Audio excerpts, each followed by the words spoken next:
Good morning, what's cooking, y'all? It's good to see you. Welcome back to the channel. It's been a little while since we posted a video, but we've been here in central-ish Texas, seeing some family, catching up on some sites, and it's been darn windy. And today it's a little dreary, but it's supposed to change. It's supposed to get a little sunnier this afternoon, so that'll be nice for our hike. So today we are in Gruene, Texas, and there is so much history here, especially German heritage history. And so we are going to take a little tour and find out some of that history. So join me today. Let's see if we can learn a thing or two. This little town was founded in the mid-1800s by some of the original settlers were Ernst Gruene and his son Henry Gruene. And they originally started a small cotton farming town here, and it ended up being a bustling town. And they brought so many things here, including a dance hall, which is now one of the oldest dance halls in Texas. They had a cotton mercantile, a cotton gin, so many other things that helped the surrounding community. So this was a bustling town of cotton and commerce. And originally this town was called Goodwin, Texas, and because of how much influence Henry Gruene had on this town, it was around the turn of the century, in the 1900s, the early 1900s, that the town adopted his name of Gruene. So this is Gruene, Texas. Cotton gin was destroyed by a boiler fire, and it was replaced a little later with a modernized electric cotton gin. Unfortunately, it wasn't built here in the town, but that's okay. It was still very profitable, and still a very busy town. Then a few years later, the boll weevil infestation of 1925 absolutely destroyed the cotton crop here, and that, along with the Great Depression, ultimately led to the downfall of this town. It wasn't until the 1970s that a University of Texas Austin student wanted to get this town on the National Historic Registry. And so he worked with a lot of local landowners to revitalize this town, and in the early 1980s it was added to the National Historic Registry. So that's a little history about this cute little town of Gruene. Certainly not a very big town by today's standards, but it was very important in the progress of this whole area, New Braunfels area. And it's just fascinating to me about how so many German immigrants came to this area back in the mid to late 1800s and made this place home. And it's so gorgeous. It's now very touristy. It is definitely a little tourist town, a little attraction to see when you're in the area, and I definitely recommend stopping by and checking out this little place. So cool, and tons of history to read about, and they've revitalized this town so well. So all right, so there's Gruene, Texas. Let's hope this weather breaks a little bit and we can go on a little bit of a hike. All right, I'm gonna hop out and take a quick little peek down here. So we are at Landa Park in New Braunfels, Texas, and I saw a lot of people fishing here the other day.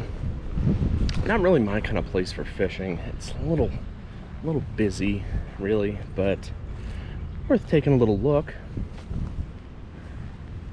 Oh my gosh, that water is so clear. Oh, this is part of actually right up here is the Como River, and the Como River just forms right out of springs in a rock. Super cool. We're gonna check that out in a little bit here. I just wanted to kind of get a little peek at what was happening here with the river, see if it's worth coming down to fish. And as clear as this water is, and as pressured as, oh my gosh, look at these birds. Oh, we got synchronized swimming here. Wait for it. Oh, there they are. Being that this water is so clear and there's a lot of grass mats through here, it would make fishing very challenging. So we're going to skip the fishing here. We are going to hike. The geology through here is very interesting. I'm not sure what it reminds me of. I feel like I've seen something similar to this before, but we're gonna go check it out, have a quick little hike, and you guys will get to see some of that. Ooh, yes, Shipley Donuts. For those of you in Texas, you know what I'm talking about. So here we have the Founder's Oak. This little guy was a wee sapling whenever the first German immigrants came to this area. Actually, I believe it was, if I remember correctly, this tree is somewhere in the neighborhood of 300 years old. It's a big guy for sure. Yeah. Oh, and gotta love the cute little train. Are you enjoying that snack back there?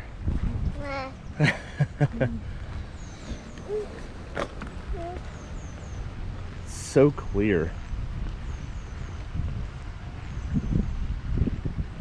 Looks like the spring comes out right underneath there.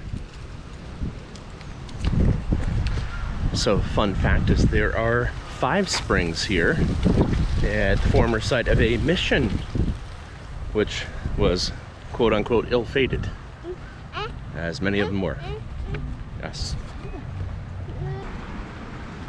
These are the largest of the 5 springs here, the Como River Springs. And interestingly enough, these are the largest springs in Texas. Ooh, yes, yes, do your part. Prevent wildfires.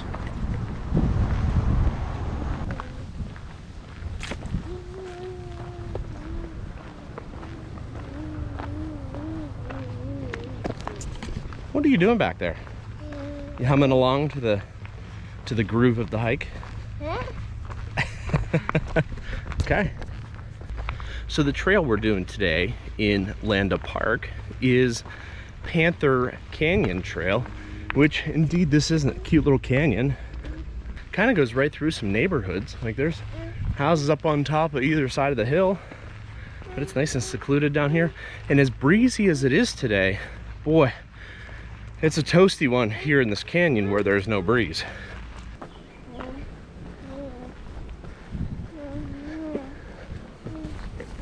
It's so secluded and nice down here. It's a well-worn trail, but there aren't a ton of people on it during the week. This is actually our second time hiking it. The comments we get with this here backpack are priceless. Almost every single hike we've gotten a comment. By the way, check out the video I put out, I think it was a couple months ago. It was a Told Talk Tuesday on this Deuter backpack. Super informative if you have kids, especially young kids, well, under 40 pounds kids, supposedly. Definitely check these backpacks out. Not sponsored by them, but they are a great product for sure. I wonder if this ever really has water in it. I was wondering that too. I guess it would have to, because it is an old like creek bed. Probably just when it rains, I guess. And it collects all the water from these hillsides. It'll be pretty cool to see though. Yeah.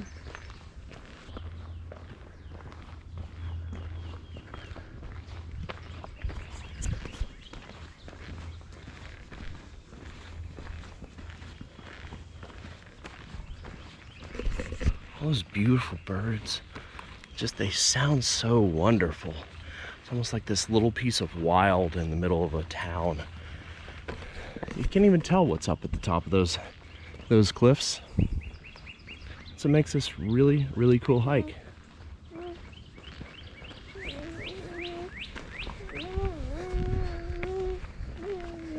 Up we go, Jeej.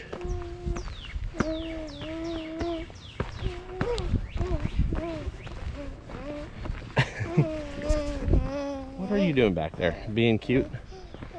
Say darn tootin'. No way. No way. Oh, yeah. Oh, yeah? So this is the part of the hike that basically it's at the top of the canyon. And like I said earlier, you're in kind of the middle of New Braunfels. There's town all around, neighborhoods, and this is where you actually get to see it. Got a couple houses and a couple signs. So it feels a little weird being up here, but this is just the last little loop, and then we just go right back down the hill. But it's cool to be at the top of the canyon here. You get a different perspective on the trail below.